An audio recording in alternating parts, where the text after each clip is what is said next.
Hey guys, and welcome to another episode of Semajical Reviews. But we're heading back down to South Park for this next review for season 2.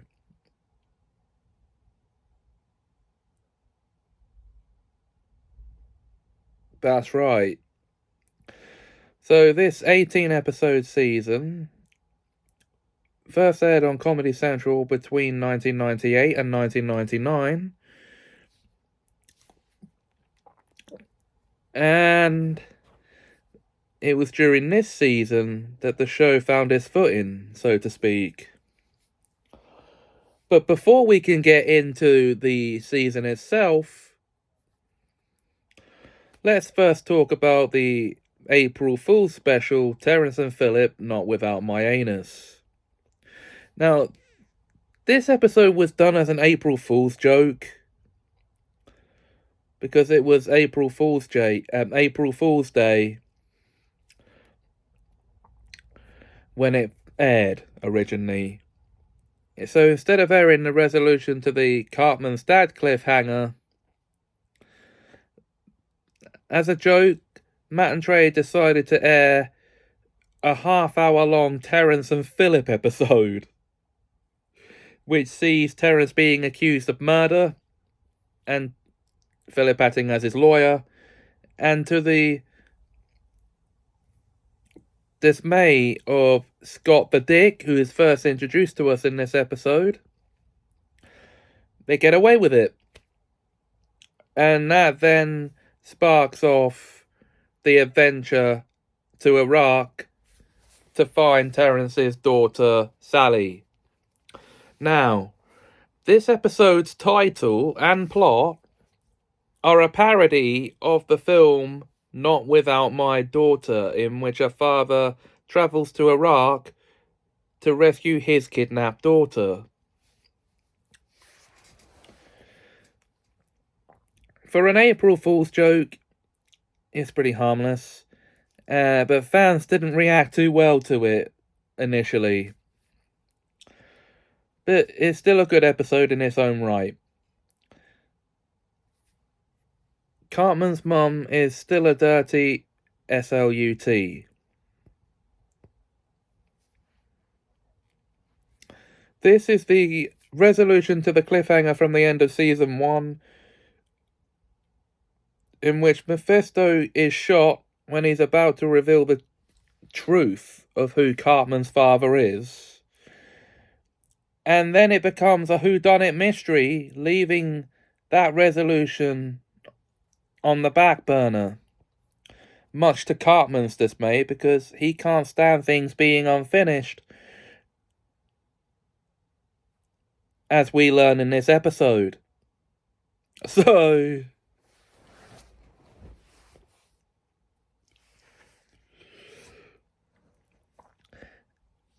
and the boys end up having to play doctors, literally, in a hospital when they become short-staffed during a blizzard. And America's Most Wanted want to make a biopic of the shooting. And the production of that gets shut down pretty quickly due to the blizzard. Another great episode in its own right, especially the reveal of who Cartman's father is at the end of the episode, or so we believe it to be, for 12 long seasons at this point. It turns out, shock horror, spoiler alert, that Cartman's mum is his dad. Because she's a hermaphrodite. Okay. Another good episode in its own right, despite its weird twist ending. Chicken Lover is the next episode for review, and, well, in this episode we learn that some sick weirdo is going round making love to chickens. Well, there's a subplot of the kids having to choose a book from the Booktastic Bus to read and review in class, in a book report. And, well, And the other subplot of Officer Barbrady being illiterate and needing to learn to read. So with two subplots going on at the same time, Officer Barbrady deputizes Cartman of all people to help him uphold the law in the town while he's off learning how to read. And just want to put that out there. For a police officer, not being able to read is a huge problem. Because you're expected to read clues to try and catch the culprit. And also, he mistakes a bank for a drive-through at a restaurant. So yeah, this episode does a good job of painting Officer Barbrady as an idiot. And just, wow. Okay.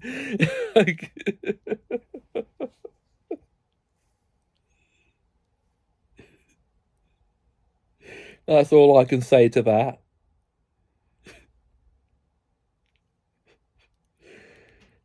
And when it turns out that the culprit is the bookmobile driver, wow. Well, another twist. Okay. So we've had two good twists in the season, in this early part of the season alone. That's another good episode, by the way. I'll recommend it. Moving on now to Ike's Wee Wee, or Ike's Briss, if you prefer to call it that. Very straightforward plot. Ike's circumcision party is coming up. They call it a bris. And, well, the boys read too much into it and think they're going to do the opposite of, well, basically they think they're going to blank Ike's blank. And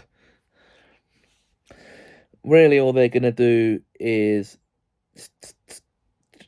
snip it. So, out of fear that they're going to take Ike's boyhood away, they send him to Nebraska, or Kyle does. Which then leads Gerald and Sheila to go and find him. After a dummy Ike doll, Kyle made out of bones from the butcher's shop, gets eaten by a dog. And this is where we learn to no one's surprise in this world that Ike is Canadian. As if we couldn't tell by, well, his design. He's designed like all the other Canadians in the show. So,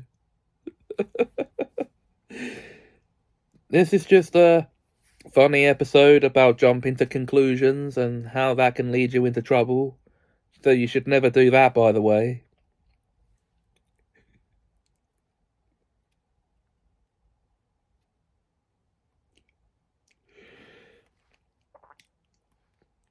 Okay. Conjoined fetus lady. In this episode, the school dodgeball team, coached by Chef, goes to 3 separate championship games and wins every single one of them. So, first come the regional championships, which they win pretty easily, and they have Pip as a secret weapon. All they have to do is pee him off about being French, even though he's not French, he's British. What's with all this hate with Pip then? I mean,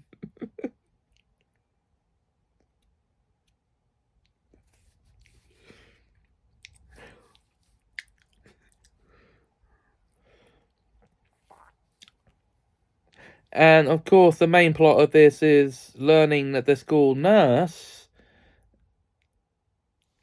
has a dead fetus attached to the side of her head. And the town make a big fuss of her for this, praising her as a goddess, even though she just wants to be treated like every other person in the town treats each other. So, okay, so the state championships are next for the boys to attend, and their opponents, the Washington team, forfeit, making South Park the winners by default.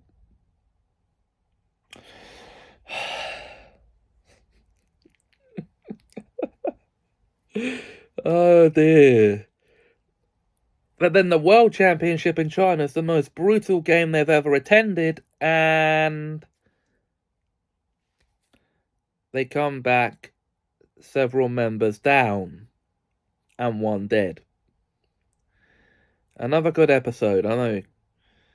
But how does the South Park school bus manage to drive all the way to China when, from the American perspective, that's on the other side of the world to them?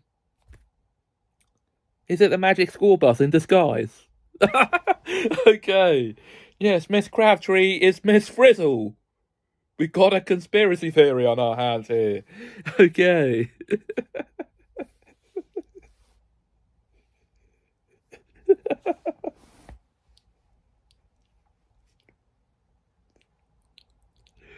Oh dear. Joking aside.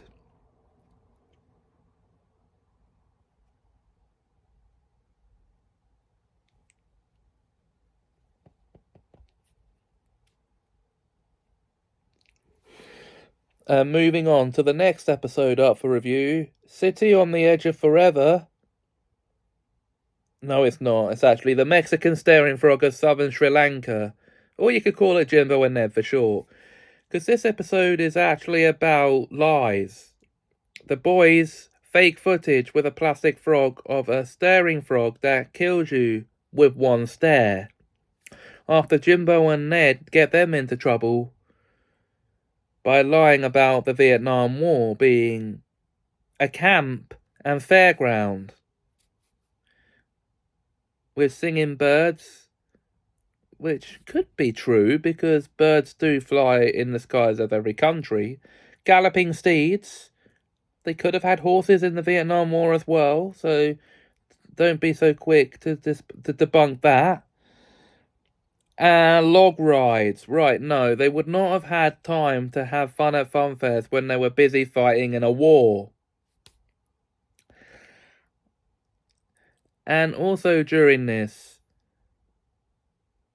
Uncle Jimbo and the boys go on, after Ned goes catatonic, to Jesus and Pals. And Jimbo is told to lie about Stan being a druggie and worshipping the devil by Jesus' producer. And when Jesus learns of this, he sends the producer to hell. And rightly so. Okay.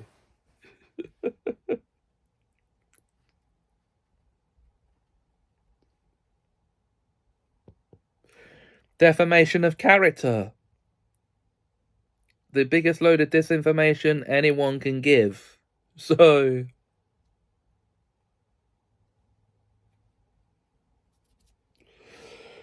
it's a funny episode in its own right, and you should give it a watch if you haven't already.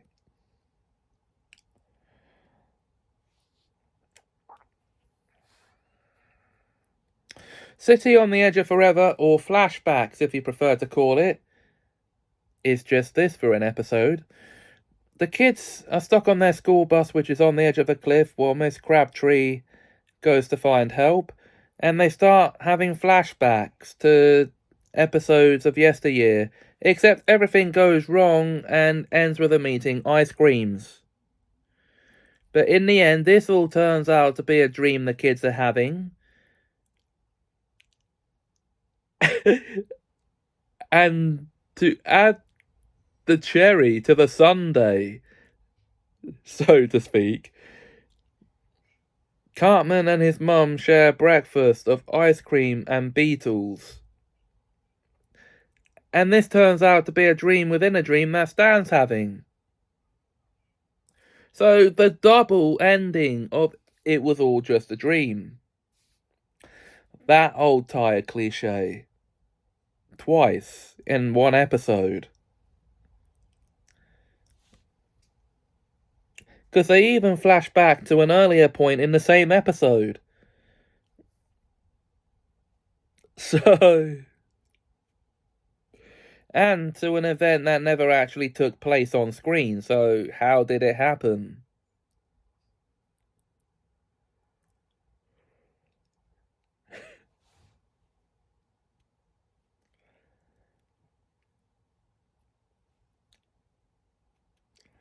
But it's a fun way of making fun of these type of episodes, which are themselves a trope. So...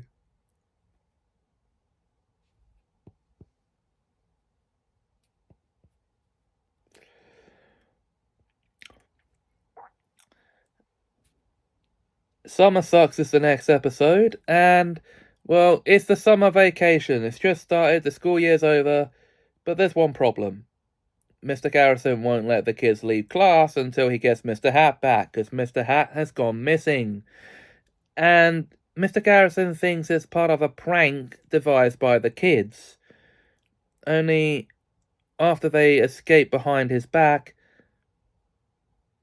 he ends up going to great lengths to get Mr. Hat back. But through this episode, we don't actually see Mr. Hat again until later on in the season. And the episode has a crossover with Dr. Katz, professional therapist. So Jonathan Katz makes an appearance. Although, we do see Mr. Hat in one scene in this episode. In a men's locker room of all places. Yeah, just keep that creepy puppet away from me, okay? I don't want him anywhere near me. Okay.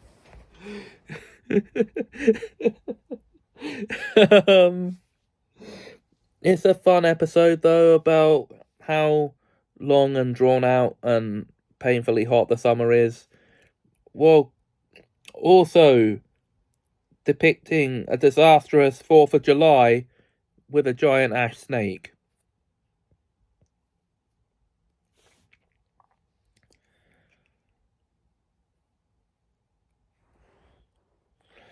Okay, next up is Chef's Chocolate Salty Balls. Hollywood is in town for the first annual South Park Film Festival.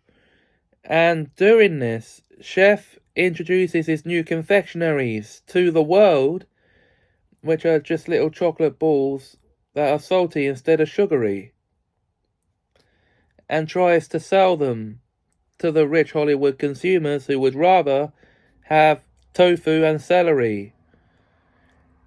The problem here for Mr. Hanky is he's getting terminally ill from all this food that is being flushed down into his system, and he's actually dying from it. It's toxic to him.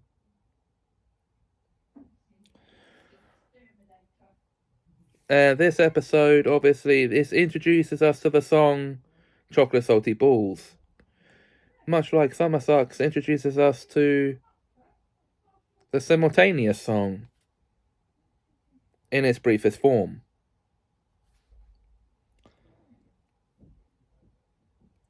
But this is a funny episode all about the damage Hollywood consumers can actually cause if they come to a small town. So yeah, don't hold a film festival in your town if you can't handle it.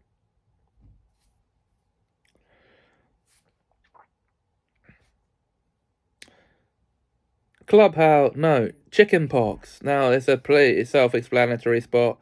The boys are sent over to slumber with Kenny to catch chickenpox from him. Now this works too well for every other kid in the class, except for Kyle, who doesn't seem to be catching it. Until the end of the episode when he does catch it. So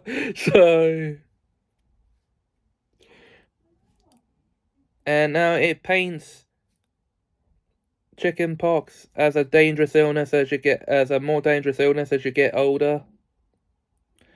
But it's pretty normal for a young child to have it. So don't worry, it's nothing to be worried about.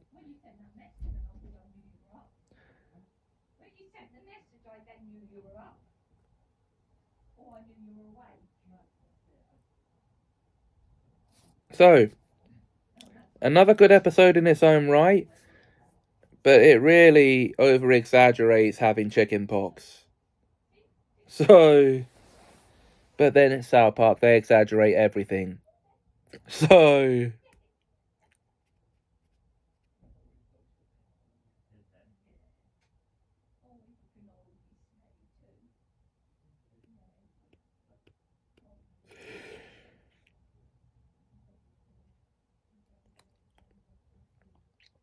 Roger Ebert should lay off the fatty foods is the next episode up for review.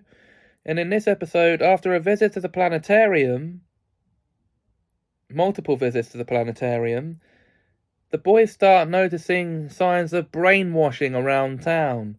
So they go to investigate what's going on with the Star Machine.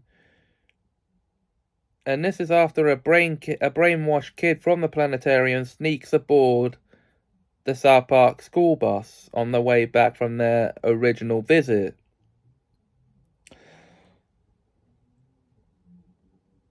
And the kids are brainwashed into volunteering at the planetarium.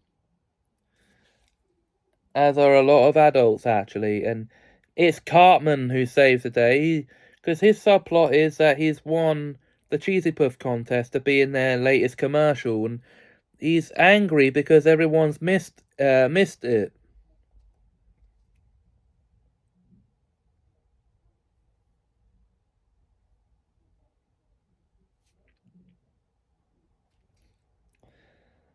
But it's only like a 5 second, it's only like a brief second thing where he says lame and that's it. Pretty lame if you ask me, Cartman. Anyway, it's still a good episode, and it's based off an old Star Trek episode. It parodies the episode called Dagger of the Mind. Anyway, Clubhouses is next, and, well, Stan and Kyle build a clubhouse to hang out with Wendy and Bebe in, after Wendy pressures him to build one. And seeing this, Cartman is then inspired to build a much bigger and better one than they have, when, with Kenny helping, they build the Ewok Village 2000 Dream Clubhouse. And the first two guests they have over are two teenage girls. And before long he has an out-of-hand party on his hands. And the boys eventually learn that having a clubhouse or clubhouses isn't all it's cracked up to be, because there's also the subplot of divorce. Stan's parents break up, and his mum gets with another bloke named Roy.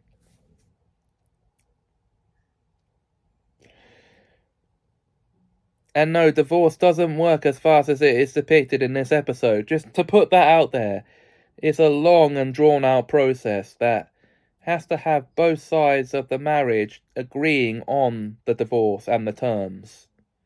You have to go through court proceedings to finalise it. It's not just a simple case of saying you're divorced and that's it. So, they've really just split up. And this would be the first of many times we see this happening with them. So,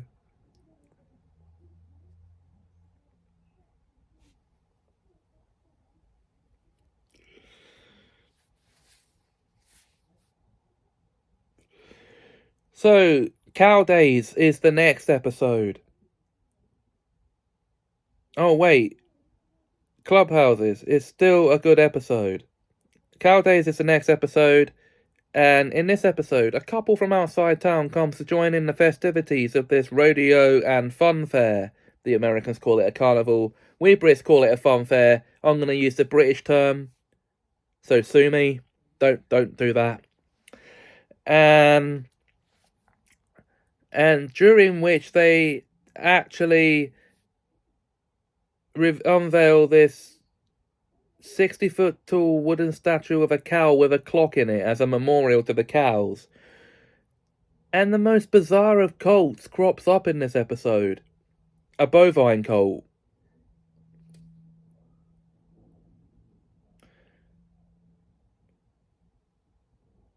Led by cows themselves. Okay, now I'm not going to go any further with the synopsis of this episode. It is a good one. And you should go and watch it, in all fairness.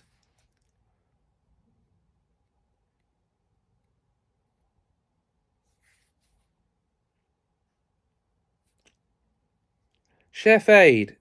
Now, in this episode, Chef is sued over one of his songs being stolen by the record company that stole it and credited it to Alanis Morissette for making a cover version. And he is ordered to pay $2 million in damages to the record company. And in 24 hours, otherwise he faces 4 years in jail. So what does he do? He goes and prostitutes himself to every woman in town, while the boys go and help him with all the rock stars he knows and he has connections with. Needless to say, they don't raise nearly enough money. And because it was money Chef owed to the record company, they tried to claim it. Chef is taken to jail because he couldn't raise the money. So the boys put on a Chef Aid benefit concert to raise the money. All the while, Chef actually is joined by Mr. Garrison in the jailhouse, and they are busted out by a returning Mr. Hat. Mr. Hat, by the way, who had been missing since Summer Sucks, returns out of the blue here to a crazy Mr. Garrison. And that's why Mr. Garrison ends up in jail. And this actually shows how incompetent Officer Bar Brady is as a policeman as well. Because instead of questioning why Mr. Garrison's out of his cell and putting him back in, he just lets him stay out.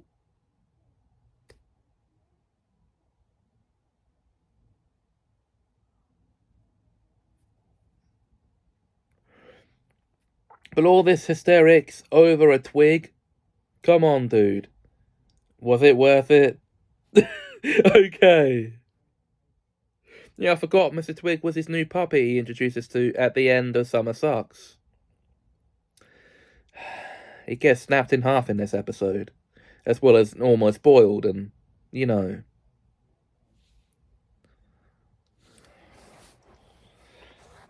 But the question is, how did he get into the saucepan without Mr. Garrison putting him there and turning it on? No. And how did Mr. Hat reach the gas pedal in the car? Anyway, we get into our second Halloween special the show ever did, Spooky Fish, and it's done in Spooky Vision. In this episode, we have the plot of an evil parallel universe leaking into this universe with Stan's evil goldfish killing people and making Stan look like the murderer at first.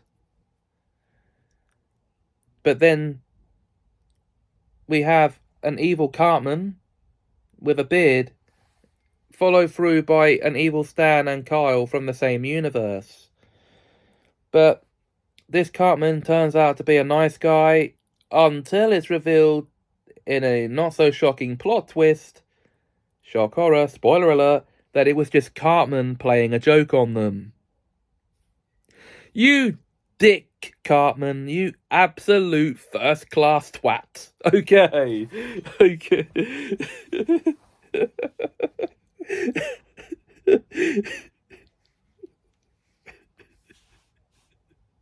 But it's still a good episode.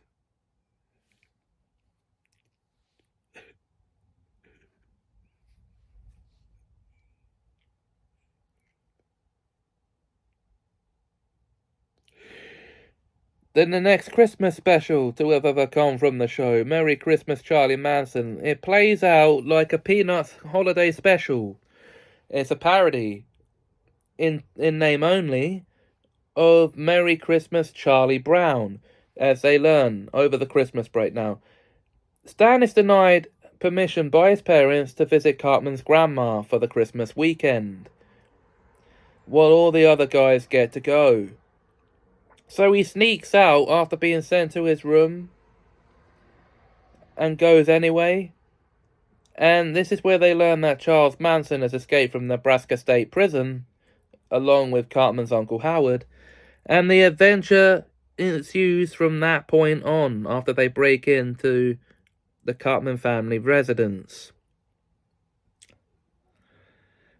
And it culminates in the boys going to see someone dressed as Mr. Hankey in the shopping mall in Nebraska. Because in this universe, there's only one shopping mall in the whole state of Nebraska. Yeah, I'm pretty sure that's not how it actually works. But, and when it's revealed that this is a guy in a costume, a riot breaks out. And don't worry though, because the kids find themselves safe with Charlie Manson, despite being a notorious mass murderer. He gives himself up in the end and goes back to prison, where he feels he deserves he belongs. Although in real life, Charlie Manson didn't actually feel like he deserved to be in prison. Dude, well, he's dead now. But when he was alive, dude, you killed a bunch of people through proxies. Of course you deserve to be in freaking prison. And you deserve even more to be dead. Sorry, but Charlie Manson, you suck. So, a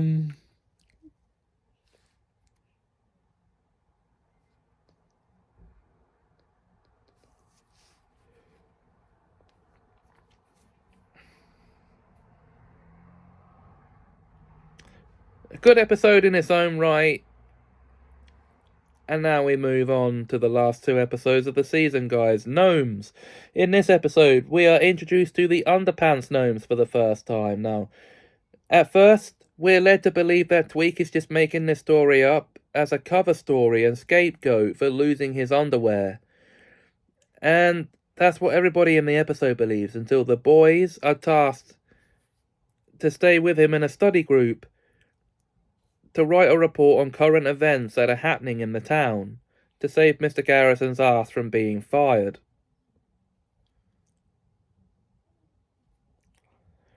But they end up meeting the Underpants Gnomes who teach them the proper values of corporations, and they give the opposite report from the one Tweak's dad wrote. And because of this, that means Mr. Garrison is out of a job. Apparently. It's South Park we're talking about. Mr. Garrison was nowhere near out of a job. So yeah, there you go.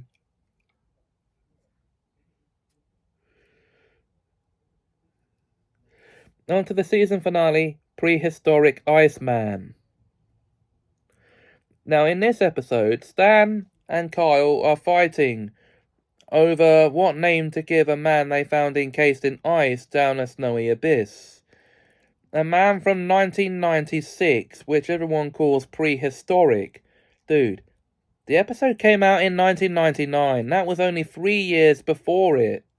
And as such, it's set pretty much in the same time it came out. 1996 is not prehistoric times. The man's name is Larry, and he went missing 3 years ago, where he got trapped in ice and they sent out a search party, but they couldn't find him. And in the end, after trying to help him flee the town because he doesn't fit in anymore,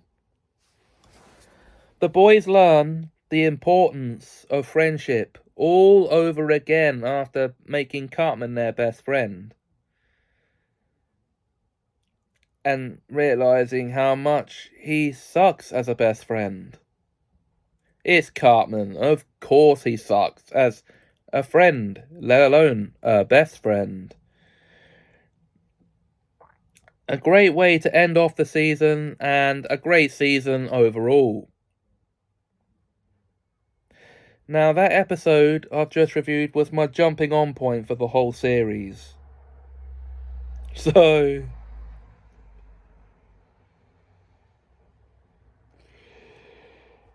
guys, if you enjoyed this video, please like, comment, share and subscribe. There will be another episode soon, but until then, thanks for watching and have a Semajical time.